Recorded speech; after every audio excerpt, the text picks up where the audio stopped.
പത്തനംതിട്ട കോന്നി ആനക്കുത്തിയിൽ ബംഗാൾ സ്വദേശിനി beauty parlour ജീവനക്കാരിയെ താമസ സ്ഥലത്ത് പീഡിപ്പിക്കാൻ ശ്രമമുണ്ടായി അസം സ്വദേശികളായ 3 പേരാണ് പിടിയിലായിരിക്കുന്നത്. ചെന്നൈക്ക് സമീപം ഷോളാർപേട്ടിൽ നിന്നാണ് പ്രതികളെ പിടികൂടാൻ കഴിഞ്ഞത്. അബിലാലാണ് വിവരം നൽകാൻ ചേരുന്നത്.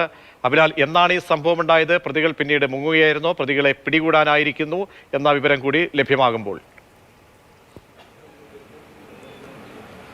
ബംഗാൾ സ്വദേശിനി 21 വയസ്സ് പ്രായമുള്ള ബ്യൂട്ടി പാർലറിലെ ജീവനക്കാരിക്കാണ് ദുരനുഭവം ഉണ്ടായത്. ശനിയാഴ്ച രാത്രി 9:30 പത്തനംതിട്ട കോന്നിക്ക് അടുത്ത് ആനകുത്തിയിലെ ഒരു ലോഡ്ജ് മുറിയിലാണ് സംഭവം ഉണ്ടാകുന്നത്. കേസിലെ പ്രതികൾ 3 പേരും അസം സ്വദേശികളാണ്. കരീമുള്ള, റബുക്കുൽ ഇസ്ലാം, അമീർ ഹുസൈൻ എന്നീ 3 പ്രതികളെ ഇന്നലെ രാത്രിയോടുകൂടിയാണ് പോലീസ് പിടികൂടിയത്. കേസ് രജിസ്റ്റർ ചെയ്തതൊന്നും പോലീസിന്റെ അന്വേഷണം തങ്ങളിലേക്ക് എത്തുന്നു എന്നതിന്റെ സൂചനകളെ തുടർന്ന് ഇവർ ആലുവയിൽ നിന്നും നാട്ടിലേക്ക് യാത്ര തുടങ്ങിയിരുന്നു. അങ്ങനെ ട്രെയിനിന്റെ ലൈവ് ലൊക്കേഷൻ കൂടി പരിഗണിച്ച് പോലീസ് നടത്തിയ അന്വേഷണത്തിനൊടുവിലാണ് ഇവരെ ഷോളാർപേട്ട് റെയിൽവേ സ്റ്റേഷനിൽ വെച്ച് പിടികൂടി പിന്നീട് പത്തനംതിട്ടയിൽ എത്തിക്കുകയാണ് ഉണ്ടായത്. പോലീസ് ഈ കേസുമായി ബന്ധപ്പെട്ട വിവരം പങ്കുവെക്കുന്നത് ഇപ്രകാരമാണ്. കേസിലെ പ്രധാന പ്രതികൾ ഒരാളായ കരീമുള്ള അടക്കം 3 പേരും ഇറച്ചിക്കടയിലെ ജീവനക്കാരാണ്. ഇതിൽ കരീമുള്ള താമസിക്കുന്ന ലോഡ്ജ് എന്നുള്ളത് കോന്നി ആനകുത്തിയിലെ ഉള്ള ഒരു ലോഡ്ജാണ്. അതിൻ്റെ തൊട്ടടുത്ത മുറിയിൽ ചൊവ്വാഴ്ച ദിവസമാണ് 21കാരി താമസം തുടങ്ങിയത്. തൊട്ടടുത്ത മുറിയാണ്.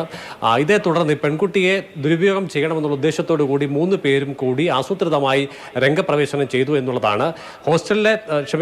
ഈ ലോഡ്ജ് മുറിയിലെ താമസക്കാരനായ കരീമുള്ള വാതിൽ തുറന്നു കൊടുത്തതിന്റെ അടിസ്ഥാനത്തിലാണ് മറ്റ് 2 പ്രതികൾ റബുക്കുൽ ഇസ്ലാമിനും അമീർ ഹുസൈനും മുകൾ നിലയിലേക്ക് കടന്നു വരാൻ സാധിച്ചത്. പിന്നീട് പെൺകുട്ടിയുടെ ഡോറിന് വെളിയിൽ പ്രത്യേക തരം ശബ്ദമുണ്ടാക്കിയപ്പോൾ ഈ പെൺകുട്ടി ആരാണ് എത്തിയതെന്ന് അറിയാൻ വേണ്ടി ഡോറിന്റെ വാതിൽ തുറന്ന വേളയിൽ 2 പ്രതികൾ അബുക്കുൽ ഇസ്ലാമും അമീർ ഹുസൈനും ചേർന്ന് ബലമായി മുറിക്കുള്ളിലേക്ക് കടക്കുകയും പെൺകുട്ടിയെ അതിക്രമത്തിന് ഇരയാക്കാൻ ശ്രമിക്കുകയുമാണ് ഉണ്ടായത്. ഇതിനിടയിൽ വാ പൊത്തിപ്പിടിക്കാൻ ശ്രമിച്ച റബുക്കുൽ ഇസ്ലാമിൻ്റെ കയ്യിൽ പെൺകുട്ടി കടിച്ചതിനെ തുടർന്ന് ഇവർ പെൺകുട്ടിയെ വിട്ടുപോവുകയും പെൺകുട്ടിയുടെ നിലവിളി കേട്ട് കൂടുതൽ ആളുകൾ എത്തിച്ചേരുകയുമാണ് ഉണ്ടായത്. അതേസമയം തന്നെ കരീമുള്ള ഈ വിഷയത്തിൽ ഒത്തുതീർപ്പിന് ശ്രമം നടത്തിയെന്നുള്ള സൂചനകളും പോലീസ് പങ്കുവെക്കുന്നുണ്ട്. ആദ്യഘട്ടത്തിൽ പ്രതികൾ ആരാണ് എന്നത് സംബന്ധിച്ചുള്ള വിവരങ്ങൾ പോലീസിന് ലഭ്യമായില്ല. രക്ഷകൻ എന്നുള്ള നിലയിലുള്ള ഒരു പ്രതീതിയാണ് കരീമുള്ള ആകപ്പാടെ പ്രകടിപ്പിക്കുകയും ചെയ്തത്. പിന്നീട് കരീമുള്ളയുടെ ഫോണിൽ നിന്നുള്ള വിളികൾ സംബന്ധിച്ചുള്ള വിശദാംശങ്ങളിലേക്ക് പോയപ്പോഴാണ് മറ്റ് 2 പ്രതികളുമായും ഇയാൾ ഫോണിൽ സംസാരിച്ചതിൻ്റെ വിശദാംശങ്ങൾ ലഭ്യമായത്. അങ്ങനെ